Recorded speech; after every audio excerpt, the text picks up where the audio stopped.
salam sejahtera bagi kita semua. Shalom, damai di hati, bersyukur kepada Tuhan karena Ia senantiasa masih menjaga dan melindungi kita, sehingga kita boleh ada di hari ini dengan tubuh yang sehat dan diberkati. Mengawali seluruh aktivitas kita di sepanjang hari ini, kita akan membaca dan merenungkan sebagian dari isi firman Tuhan. Tapi sebelum kita membaca dan merenungkannya, mari kita berdoa. Kami mengucap syukur kepadamu Tuhan, karena Engkau begitu baik di tengah-tengah kehidupan kami. Terima kasih untuk segala kebaikan-Mu Tuhan, untuk kesehatan, kekuatan, bahkan nafas kehidupan yang Engkau berikan kepada kami. Ya Tuhan, pada saat ini kami akan membaca dan merenungkan sebagian dari isi firman-Mu. Biarlah Tuhan Engkau memberkati apa yang kami baca dan renungkan itu, boleh kami mengerti dan boleh kami pahami, dan boleh kami praktekkan dalam kehidupan kami. Terima kasih banyak Tuhan Yesus. Ini kami yang sudah siap untuk mendengarkan firman-Mu. Di dalam nama Tuhan Yesus yang adalah firman kehidupan kami. Amin. Pembacaan kita saat ini terdapat dalam Keluaran 20 ayat 8 hingga ayatnya yang ke-11. Ingatlah dan kuduskanlah hari Sabat, 6 hari lamanya engkau akan bekerja dan melakukan segala pekerjaanmu. Tetapi pada hari yang ke-7 adalah hari Sabat Tuhan Allahmu. Maka jangan melakukan sesuatu pekerjaan, engkau atau anakmu laki-laki, atau anakmu perempuan, atau hambamu laki-laki atau hambamu perempuan, atau hewanmu, atau orang asing yang di tempat kediamanmu. Sebab 6 hari lamanya Tuhan menjadikan langit dan bumi, laut dan segala isinya, dan Ia berhenti pada hari ke-7.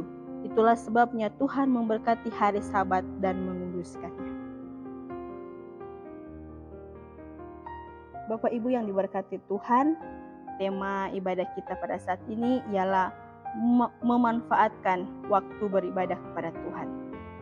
Keluarga Kristen yang dikasihi dan diberkati Tuhan Yesus, bagi setiap orang yang percaya kepada Tuhan Yesus sebagai juru selamat, maka akan menyembahnya secara baik dan benar.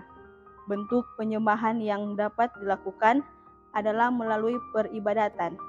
Hari Minggu adalah hari kebangkitan Tuhan Yesus yang digunakan sejak jemaat mula-mula sebagai hari beribadah, memuliakannya sebagai Tuhan dan Juru Selamat manusia. Firman keempat dalam ayat 8 hingga 11 ini berkata, ingatlah dan kuduskanlah hari Sabat.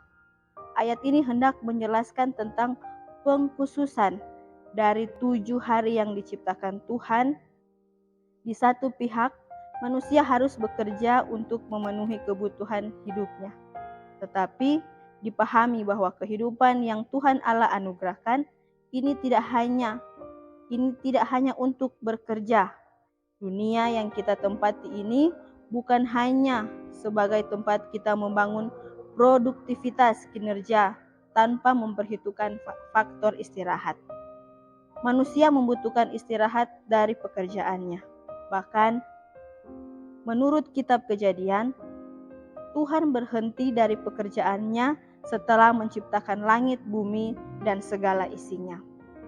Karena Tuhan beristirahat, maka umat manusia juga diajak untuk beristirahat. Sebab dengan melakukan ini, kita mencontohi dari Tuhan Allah. Di samping itu, hal ini juga menunjukkan rasa hormat yang mendalam kepada Tuhan Allah yang menganugerahkan hari peristirahatan itu. Namun, bagi umat pilihannya, kita bukan sekedar beristirahat, tetapi mengisinya dengan beribadah, penyembahan, pujian yang baik dan benar kepada Tuhan. Keluarga Kristen yang dikasihi dan diberkati Tuhan Yesus, umat Kristen beristirahat, beribadah, dan mensyukuri kemenangan Tuhan Yesus atas dosa dan maut pada hari Minggu. Kebangkitan Tuhan Yesus menyempurnakan kasih karunia Tuhan Allah yang menyelamatkan manusia dan dunia. Karena itu, Tuhan Allah saat ini mengajak kita dan keluarga untuk melihat betapa berharga dan pentingnya jika mampu menggunakan waktu secara baik, benar, dan bertanggung jawab. Memanfaatkan waktu untuk beribadah kepada Tuhan Allah dalam rangka memenuhinya bukan karena tuntutan, tapi karena kerinduan untuk memohon pengampunan dan pengudusan, mendengar dan melakukan firman-Nya. Amin. Mari berdoa. Ya Tuhan Allah, terima kasih atas firman-Mu yang mengingatkan kami untuk menggunakan waktu bekerja, beribadah, dan beristirahat secara bijaksana. Kiranya kehendak-Mu akan selalu mendasari pola pikir, cara berucap, dan bertindak dari keluarga kami, sehingga kehidupan ini berkenan dan menyenangkan hati-Mu. Dalam nama Tuhan Yesus, amin. Demikianlah ibadah kita di saat ini. Shalom, damai di hati.